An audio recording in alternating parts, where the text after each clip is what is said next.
I was 38 when my world crumbled. 10 years of marriage, countless doctor's appointments, and a drawer full of negative pregnancy tests. None of it was enough to keep Mark. He left on a Tuesday, the kind of gray Oregon morning where the mist clings to the pines like a secret. I found his note on the kitchen table, scribbled on a torn piece of graph paper. I'm done. I'm sorry. No goodbye, no argument, just 6 words that gutted me. I read them over and over, my coffee going cold, hoping they'd rearrange into something that made sense. They didn't. The silence in our small craftsman house in Bend was louder than any fight we'd ever had. I stood in the kitchen, staring at the chipped linoleum, the weight of it all pressing down. We'd wanted a family. I wanted a family. The nursery we'd painted sage green sat empty upstairs, a crib unassembled in its box. After years of fertility treatments, miscarriages, and Mark's growing distance, I was left with nothing but questions. Who was I without him? Without the child I'd dreamed of, a schoolteacher turned librarian, living in a creaky house with a leaky roof, alone at 38. The shame was a living thing, curling around my heart, whispering that I'd failed as a wife, as a woman, but I'm not the kind to stay broken. I've always been stubborn, the kind of woman who'd rather fix a problem than wallow in it. So I threw myself into work at the Bend Public Library, shelving books and helping kids with their homework, their chatter, a temporary balm. I volunteered at the Deschutes County Foster Care Center, reading to kids who'd seen too much, their eyes big and wary. It was there, on a rainy afternoon in March, that I met the 5 siblings who changed everything. The center was a beige box of a building, smelling of industrial cleaner and stale coffee. Clara, the social worker, introduced me to them in a cramped meeting room. Lucas, the eldest at 12, stood with his arms crossed, his dark eyes scanning me like I might be a threat. Miles, 10, clutched a dog-eared copy of The Hobbit, his glasses slipping down his nose. Ava and Zoe, 8-year-old twins, sat shoulder to shoulder, their mismatched sneakers dangling above the floor. Theo, just 5, clung to a tattered stuffed bear, his curls falling into his eyes. Their parents had died in a car crash on Highway 97 6 months ago, Clara explained. No relatives would take all 5. A package deal no one wants, she said, her voice heavy with apology. I looked at them, their clothes too big or too small, their faces carrying the kind of quiet that comes from being turned away too many times. I saw myself in them, not the librarian with a quick smile, but the girl I'd been at their age, shuffled between foster homes after my mom died. Pain recognizes pain, and theirs called to mine. That night, I couldn't sleep. The rain tapped against my bedroom window, and their faces stayed with me. Lucas's guarded stare, Miles's shy curiosity, Ava and Zoe's whispered giggles, Theo's trembling lip. I thought of the nursery, the empty crib, the dreams I'd buried. This wasn't the family I'd planned, but it was a chance, a raw, messy chance at love. I didn't have much. A librarian's salary barely covered the mortgage, and the house was small, 2 bedrooms, a sagging porch, and a backyard overrun with blackberry bushes. No partner to share the load, no savings to cushion the fall. But I had a heart full of love, and it was screaming to be used. So I called Clara the next morning, my voice shaking but sure. I want to adopt them, all of them. The process was a marathon of paperwork, home visits, and interviews. Clara warned me it wouldn't be easy. 5 kids, Ellie, you're single, and your income's tight. The state's skeptical. But I fought for it, scraping together every document, rearranging my life to prove I could do this. I sold my old Honda to cover legal fees, worked extra shifts at the library, and turned the attic into a makeshift bedroom with bunk beds from Goodwill. Lucas came first. He arrived with a single duffel bag, his shoulders hunched like he was bracing for a storm. This is temporary, right? He asked, standing in the doorway, his voice sharp with distrust. I shook my head, kneeling to meet his eyes. This is home, Lucas, for as long as you want it. He didn't believe me, not then, but he stepped inside. Miles followed a week later, quiet and watchful, his nose buried in his book. He explored the house like a detective, touching the creaky banister, peering into the kitchen. You've got tools? He asked, pointing to a loose cabinet hinge. I handed him a screwdriver, and he fixed it without a word, a small smile breaking through. Ava and Zoe arrived together, a whirlwind of energy. They tore through the house, giggling and poking into every corner, their braids bouncing. Can we paint our room purple? Ava asked, her eyes bright. Zoe nodded, adding, with sparkles. I laughed for the first time in months, promising we'd hit the hardware store. Theo was last. So small, he barely reached my waist. He clung to his bear, whispering its name Mr. Paws when I tucked him into bed. His nightmares woke us all that first week, his cries piercing the quiet. I'd sit with him, stroking his curls, humming old folk songs until he drifted off. Those early days were chaos wrapped in hope. The house, once too big for just me, felt too small for 6. Dishes piled up, laundry overflowed, and the grocery bill doubled overnight. I burned dinner more than once, smoke curling from the oven as Ava and Zoe giggled and Lucas rolled his eyes. School fees loomed, and I'd lie awake, calculator in hand, wondering how I'd make it work. But there were moments that kept me going. Miles reading aloud to Theo, Ava teaching Zoe to braid, Lucas quietly setting the table when I was too tired to ask. I wasn't perfect. Some nights, I'd lock myself in the bathroom, tears streaming as I wondered if I'd made a mistake. 5 kids, each with their own grief, their own needs. How could I be enough? But I'd splash cold water on my face, take a deep breath, and go back out there. They needed me, and I needed them. The community watched us. Some with kindness, others with judgment. Mrs. Delaney next door dropped off casseroles, her eyes soft with understanding. "You're brave, Ellie," she'd say. But at the grocery store, I'd catch whispers, "She's in over her head." A single woman with 5 kids. I ignored them, focusing on the kids' small victories. Lucas joined the soccer team, his shyness easing with every goal. Miles fixed the neighbor's laptop, earning $20 and a proud grin. Ava and Zoe started a lemonade stand, their chatter drawing a crowd. Theo drew a picture of our house, all 6 of us stick figures holding hands under a rainbow. Sundays became our anchor. I'd cook mac and cheese, the kids' favorite, and we'd cram around the wobbly dining table, music playing from an old radio. Lucas would tease Ava about her crush on a classmate, Zoe would spill her milk, and Theo would sing along off-key. Those moments felt like family, real and unpolished. I taught them practical things: how to tie a tie, budget their allowance, say sorry and mean it. But more than that, I tried to teach them love, the kind that doesn't give up even when it's hard. The teenage years hit like a Pacific Northwest storm. Lucas, at 16, turned sullen, sneaking out to meet friends I didn't trust. "You're not my real mom," he'd snap, slamming his bedroom door. It stung, but I'd knock softly, waiting until he was ready to talk. Miles buried himself in books and gadgets, barely speaking, his silence louder than any argument.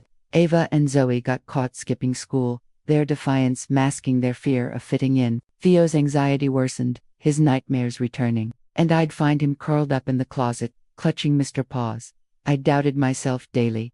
Was I too strict, too soft? I'd cry in the bathroom, the faucet running to hide the sound. But I kept going.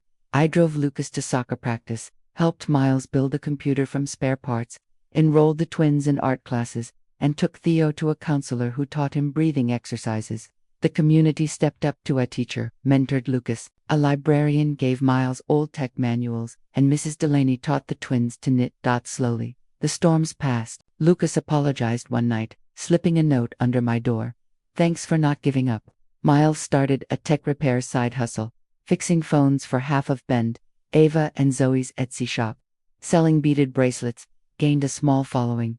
Theo's paintings won a school art contest, his shy smile lighting up the room.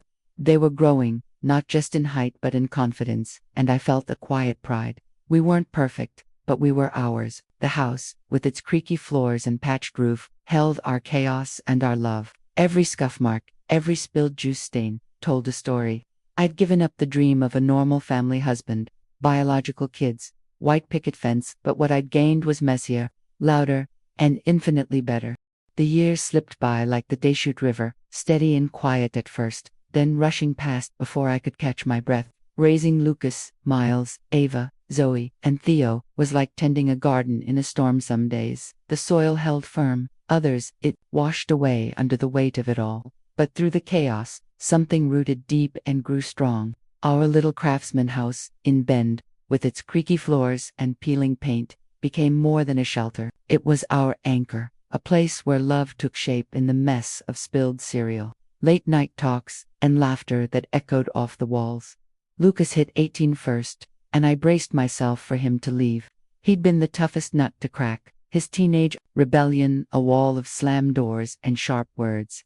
But by his senior year, something shifted. Soccer had given him purpose, and a scholarship to Oregon State University for environmental engineering was his ticket out.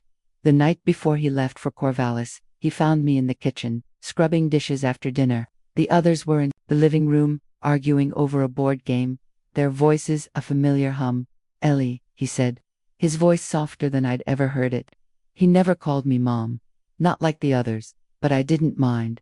I know I was hard. "Thanks for sticking it out." I dried my hands, my throat tight. "You're worth it, Lucas. Always were." He hugged me, quick and awkward, but it was enough. I watched him drive off the next morning, his beat-up Subaru packed with books and dreams, and I felt a pang not of loss, but of pride. He was mine, in a way that went beyond blood, and he was ready to take on the world. Miles was next, quieter, but no less driven. His tech repair side hustle had grown from fixing neighbors' phones to a full-blown business by the time he was 17. He'd set up a workbench in the garage, surrounded by circuit boards and tools, his glasses fogged from late-night tinkering. One day, he showed me a website he'd built, a tech blog called Fix It with Miles, where he posted tutorials on everything from rebooting routers to soldering motherboards. "Check this out," he said, scrolling through comments from readers across the country. "People actually like it. Like it." I laughed, ruffling his hair. "Miles, you're a genius." By 19, he'd turned down college to focus on his business, renting a tiny office downtown with money he'd saved. I worried he was moving too fast, but Miles had a plan.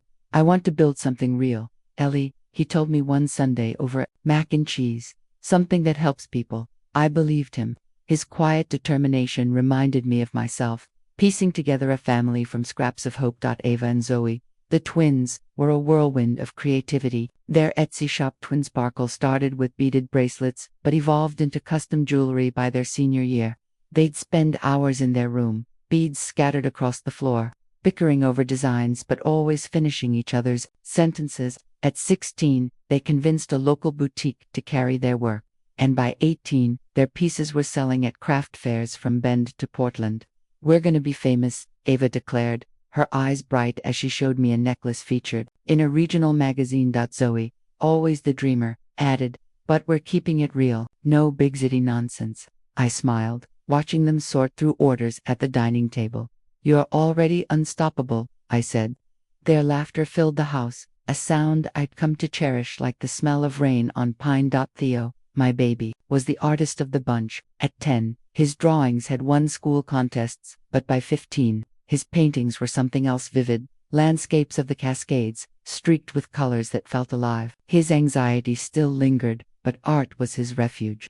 I'd find him in the backyard, sketching the blackberry bushes or the mountains in the distance, his hands smudged with charcoal. One evening, he showed me a canvas of our house, painted at sunset, the windows glowing gold. "It's for you," he said, shyly tucking a curl behind his ear. I hung it above the fireplace, where it caught the light every morning. "Theo, you've got a gift," I told him. He blushed, clutching Mr. Paws, who was still a constant companion, now faded and stitched from years of love. The teenage years weren't all triumphs. There were fights, so were there fights. Lucas came home drunk once, his breath sour, his apologies slurred. Miles shut me out for weeks, his door locked as he wrestled with something he wouldn't share. Ava and Zoe got suspended for sneaking out to a party, their defiance a mirror of my own stubborn streak. Theo's nightmares returned at 13, and I'd wake to find him curled up on the couch, trembling. I'd sit with him, humming folk songs, my heart aching for the pain he carried. Money was tight, always. I worked extra shifts at the library, took freelance editing gigs, and skipped vacations to cover school fees and doctor's bills. The roof leaked during winter storms, and I'd set out buckets, cursing under my breath. Mrs. Delaney brought soup when I caught the flu, and the local hardware store owner, Mr. Jenkins, gave me a discount on paint to spruce up the porch. But there were nights I'd lie awake, staring at the ceiling, wondering if I was enough. Could I give them what they needed? A mother, a guide, a home. I wasn't perfect. I snapped when I shouldn't have, burned dinner when I was distracted, forgot parent-teacher conferences once or twice. Some nights, I'd lock myself in the bathroom, the faucet running to muffle my sobs. I'd look in the mirror, my dark hair streaked with gray, and see a woman stretched thin. But then I'd hear Ava and Zoe giggling downstairs, or Miles tinkering in the garage, or Theo humming in his room, and I'd pull myself together. They were my reason, my purpose. The community became our extended family. Mrs. Delaney taught the twins to knit, her arthritic hands guiding theirs. Mr. Jenkins hired Lucas for summer work, teaching him to use a power saw. A teacher, Miss Carter, saw Miles's potential and gave him old computers to tinker with. Even the skeptics, the ones who'd whispered I was in over my head, started to soften. At a town festival, when Ava and Zoe's jewelry booth drew a crowd, I overheard a neighbor say, "Ellie's doing something right with those kids." Sundays remained our ritual. No matter how busy life got, we'd gather around the dining table, the radio playing, Johnny Cash or Fleetwood Mac. I'd make mac and cheese, the kids' favorite, and we'd trade stories, Lucas's latest soccer game, Miles's new tech hack, the twins' wild ideas for their shop, Theo's latest painting. Those nights felt like a promise, a reminder that we'd built something real. As the kids grew, they started to spread their wings. Lucas graduated from Oregon State with honors, landing a job with an environmental firm in Portland. He'd call every week, his voice steady but warm, telling me about projects to restore wetlands or clean up rivers. "You'd like this one, Ellie," he'd say. "It's all about fixing what's broken." Miles's tech blog took off, gaining thousands of followers. By 22, he'd expanded his repair business into a shop downtown, hiring local teens to teach them skills. He'd show up for Sunday dinners with a new gadget to show off, his shy smile brighter than ever. "This one's for you," he said once, handing me a refurbished tablet so you can read your books without squinting. Ava and Zoe's jewelry business grew beyond Etsy, their designs picked up by boutiques across the Pacific Northwest. At 20, they rented a studio space, their laughter echoing as they planned a pop-up shop in Seattle. "We're gonna make you proud," Ava told me, her eyes sparkling. Zoe nodded, adding, "You already are." Theo's art became his voice. By 18, he was showing his work at local galleries, his paintings of bends, mountains, and rivers drawing crowds. He'd still get anxious before shows, but I'd stand beside him, squeezing his hand. "You've got this, kiddo," I'd say, and he'd nod, his curls bouncing. One painting, of our family, at a picnic by the Deschutes, sold for $1,000. He used the money to buy me a new coffee maker, grinning as he set it up. "No more instant coffee, Ellie." They were thriving, but they never forgot home. Holidays brought them back, piling into the house with duffel bags and stories. Lucas would fix the porch steps, Miles would tweak the Wi-Fi, the twins would redecorate with thrift store finds, and Theo would sketch us all at the table. The house, small and worn, held us together, its walls steeped in memories. I was 55 when I started to feel the weight of time. My hair was more gray than brown, my knees creaked, climbing the stairs, and the house seemed emptier with the kids gone. I still worked at the library, still volunteered at the foster center, but I'd lie awake wondering what came next. Had I done enough? Would they be okay without me? The answer came on my 60th birthday, a crisp October morning when the air smelled of pine and wood smoke. I woke to the sound of laughter, louder than usual, and the scent of fresh coffee. The kids were all there, Lucas, Miles, Ava, Zoe, and Theo crowding the kitchen like they were teenagers again. They'd driven in overnight, their cars parked haphazardly outside. "Happy birthday, Ellie," they shouted, their voices overlapping. I blinked, my heart swelling. "You didn't have to come all this way," I said, but they just grinned, pulling me to the dining table. It was set with pancakes, bacon, and a vase of wildflowers, my favorite. Theo handed me a card, his handwriting neat, to the best mom we could have asked for. We ate, laughed, and teased each other like old times. Lucas told stories about his latest project. Miles showed off a new app. The twins bickered over who made better pancakes, and Theo hummed softly, sketching on a napkin. I sat back, watching them, my chest tight with gratitude. This was everything I'd ever wanted, not the life I'd planned, but the one I'd built. Then Lucas stood, clearing his throat. "Ellie, we've got something for you." The others went quiet, their eyes bright with anticipation. He pulled out a small box wrapped in white tissue paper and handed it to me.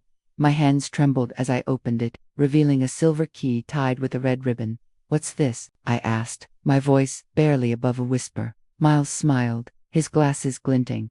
"It's yours. Ava and Zoe stepped outside, gesturing to a van parked by the curb. Theo opened the door, revealing a stack of glossy photos. I flipped through them, my breath catching a modern house with white walls, wide windows, and a garden bursting with roses. It was in Bend, just a mile away, nestled near Drake Park. We built it together, Lucas said, his voice steady. For you, for us, for our family.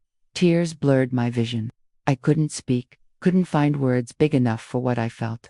All those years, sleepless nights, empty bank accounts, moments of doubt had led to this. I don't know what to say, I managed, my voice breaking. You don't have to, Zoe said, squeezing my hand. We remember everything. Every time you stayed up late, every meal you stretched to feed us, every hug. They drove me to the house that afternoon, the kids piling into the van like we were on a field trip. It was beautiful, spacious, with a big kitchen for Sunday dinners, a living room for game nights, and a garden where I could sit with my coffee and watch the sunrise.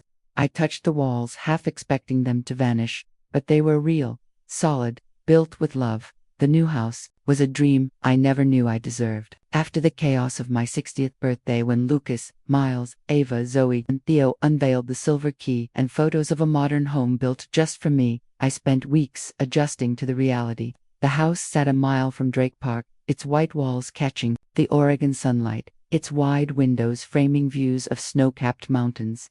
The garden burst with roses, their scent drifting through the air as I sipped coffee on the porch. Inside, the kitchen was big enough for Sunday dinners, the living room perfect for game nights, and my bedroom had a skylight that let me watch the stars. It wasn't just a house, it was a promise, built with the gratitude of 5 kids who'd become my world. Moving in was slow, deliberate.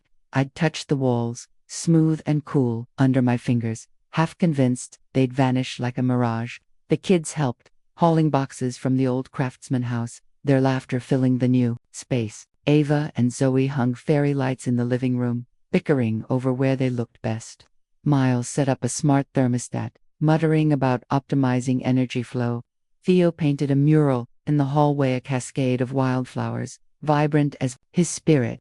Lucas fixed the squeaky door, his steady hands a reminder of the boy who'd once built walls to keep me out.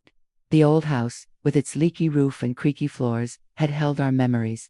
But this one was a fresh canvas, ready for new ones. A few weeks after the move, as October's golden light faded into November's chill, the kids gathered on the porch one evening. I was in a rocking chair, a quilt over my lap, watching the sky turn orange over the pines. Lucas sat beside me, his engineer's calm, masking a nervous energy. Ellie, we've got one more thing for you, he said, his voice soft but serious, raised an eyebrow, still overwhelmed by the house. You've already done too much. Miles stepped forward, holding a thick manila folder. This isn't about too much, he said, his glasses catching the porch light. It's about what's right. Ava and Zoe flanked him, their smiles mischievous but warm. Theo knelt beside me, clutching Mr. Paws, now a faded relic of his childhood. Open it, he urged, his curls bouncing. I took the folder, my hands trembling. Inside were documents official stamped and signed. A trust fund, set up in my name, funded by all 5 of them. Pages outlined details, enough money to cover medical care, travel, even a small business if I wanted one. My eyes blurred with tears as I read the numbers, the signatures, the careful planning. You did this for me, I whispered. We owe you everything, Lucas said, his voice steady but thick. Every late night worrying about school fees, every meal you stretched to feed us, every time you believed in us when no one else did. Zoe nodded, her braids swinging. You gave us a life, Ellie. Now we're making sure you live yours. I clutched the folder to my chest, tears spilling down my cheeks. Not sadness, not even joy, but something deeper, fulfillment, raw and unshakable. I'd given everything I had, expecting nothing in return, and here they were, giving it back tenfold. I don't know how to thank you, I said, my voice breaking. You don't have to, Ava said, squeezing my shoulder. Just keep being you. That winter, the house became our gathering place. The kids visited often, bringing partners, friends, and stories. Lucas's girlfriend, a botanist named Sarah, helped me plant more roses. Miles's partner, a coder named Jay, turned the guest room into a tech hub for their latest project. Ava and Zoe's boyfriends, both artists, filled the walls with sketches. Theo, still single but content, painted late into the night, his canvases stacking up. Sunday dinners were louder than ever, the table groaning under plates of mac and cheese, roast chicken, and apple pie. The kids teased each other like they were still teenagers, and I'd sit back, my heart full, watching the family we'd built. Then came the surprise that stunned me most. It was spring, the air thick with the scent of blooming lilacs. When Lucas called a family meeting, we sat in the living room, sunlight streaming through the windows, the kids sprawled on couches and floor cushions. "We've been talking," Lucas began, glancing at the others, "and we've decided to do something big." Miles grinned, adjusting his glasses. "Really big." Ava and Zoe leaned forward, their eyes sparkling. "We're all getting married," Ava said, her voice bubbling with excitement. Together Zoe added, "One huge wedding." Theo nodded, sketching, absent-mindedly, 5 grooms, 5 brides, 1 day. "For you, Ellie." I blinked, my coffee mug frozen halfway to my lips. "All of you, at once." Lucas laughed, a rare, unguarded sound. "We've met the right people, and we want to celebrate what you taught us: love, family, showing up no matter what. We want you front and center." I set my mug down, my hands shaking. "You're sure about this?" "Never been surer," Miles said. "It's our way of honoring you." Planning the wedding took over our lives. The kids chose a meadow near the Dish River, where wildflowers bloomed and the mountains stood watch. They hired a local planner, a friend of Mrs. Delaney's, who turned the meadow into a wonderland of white tents, fairy lights, and rose-covered arches. Lucas, ever the organizer, coordinated schedules with his firm to take time off. Miles built a website for RSVPs complete with a gallery of our family photos. Ava and Zoe designed custom jewelry for the brides, their laughter echoing as they worked late in their studio. Theo painted a backdrop for the ceremonial mural of Ben's skyline. Vibrant and alive, the wedding was set for August, and as the date approached, Ben buzzed with excitement. The local paper ran a story about the Harper siblings' epic wedding, calling it a celebration of love and family. Strangers stopped me at the library, asking about "those 5 kids you raised." I'd smile, deflecting the attention, but inside, I was bursting with pride. The day arrived, a perfect summer morning with the sky so blue it hurt to look at. I wore a royal blue dress, chosen by Ava and Zoe, its fabric soft against my skin.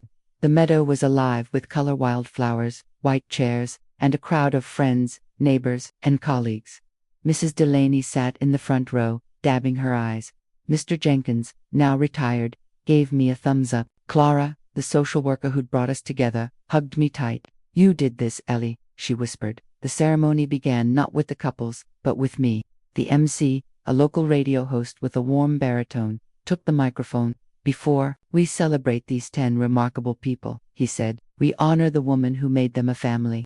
Eleanor Harper, a mother, a guide, a queen." The crowd stood, applause thundering across the meadow. I felt my cheeks burn, tears prickling as I looked at my kids: Lucas in a sleek gray suit, Miles adjusting his tie, Ava and Zoe radiant in their designs, Theo beaming beside his bride. They were mine, not by blood but by choice, and they'd grown into people who made the world brighter. The vows were a blur of love and laughter. Lucas promised Sarah to always explore new trails with her. Miles swore to Jay he'd keep their life bug-free, like a clean code base. Ava and Zoe, marrying brothers from Portland, teased each other even in their vows, their laughter infectious. Theo, his voice steady despite his nerves, told his bride, Lily, that she was his muse, like Ellie was for all of us. I cried through it all, my heart so full it ached. The reception was a riot of music and dancing. A local band played folk tunes, and Theo took the stage for a surprise performance, his voice soaring over lyrics about home and hope. We ate barbecue and pie, drank local craft beer, and danced until the stars came out. I twirled with each of my kids, their hands steady in mine, their smiles a mirror of every sacrifice I'd made. Photos of the wedding spread online, shared by friends and picked up by local blogs. A Portland magazine wrote about the Harper family miracle, and a publisher emailed, asking if I'd consider a book about our story. I laughed, brushing it off. Fame wasn't why I'd done this. I'd done it for them, for us, for the love that grew in the cracks of a broken life. Now, every Sunday, my house is full again. The kids, their spouses, and their children. My grandchildren spilled through the rooms, leaving juice stains and toy cars underfoot. They call me Nana Ellie, their small hands tugging at my skirt, their laughter the sweetest music. Neighbors call me the Mother of Kings, a nickname that makes me blush but feels true. Lucas is a respected engineer, leading projects to save Oregon's rivers. Miles's tech shop trains at-risk youth, giving them skills and hope. Ava and Zoe's jewelry brand dresses celebrities, but they still bicker like teenagers. Theo, paintings hang in galleries across the Northwest. His latest, a portrait of our family, glowing with love. I'm 61 now, my hair silver, my hands marked by years of cooking, cleaning, and caring. The new house is home, but I carry the old one in my heart. Its creaky floors, its patched roof, the place where we became us. I didn't get the life I prayed for at 30. Ita husband, biological kids, a perfect plan. Instead, I got 5 scared kids who needed me, and I needed them. Through them, I found myself. One quiet evening, I sit on the porch, a mug of coffee in my hands, the roses blooming under a fading sky. I think of Mark's note, of the empty nursery, of the woman I was. That pain didn't define me. My choices did. I chose to love when it was hard, to stay when it hurt, to build a family from nothing but compassion. And it was enough. The kids send postcards when they travel. Lucas from a conference in Seattle, Miles from a tech expo in San Francisco, Ava and Zoe from a fashion show in New York, Theo from an art residency in Santa Fe. They're brief, signed, with love, but they don't need to say much. We're bound by something stronger than words. I trace my fingers over Theo's mural in the hallway. Its wildflowers, a reminder of our journey. Did I do enough? I wonder sometimes. But then, I hear the kids' laughter, see their faces, feel their arms around me, and I know, we didn't just survive, we thrived. This house, this family, this life, it's a legacy I never imagined, built on love that refused to quit. If this story moves you, don't keep it to yourself. Share it, talk about it, hold it close. Love doesn't wait for perfect moments. It grows in the mess, in the hard days, in the quiet sacrifices. And what we give freely, without expecting anything back, often returns in ways we never dreamed possible.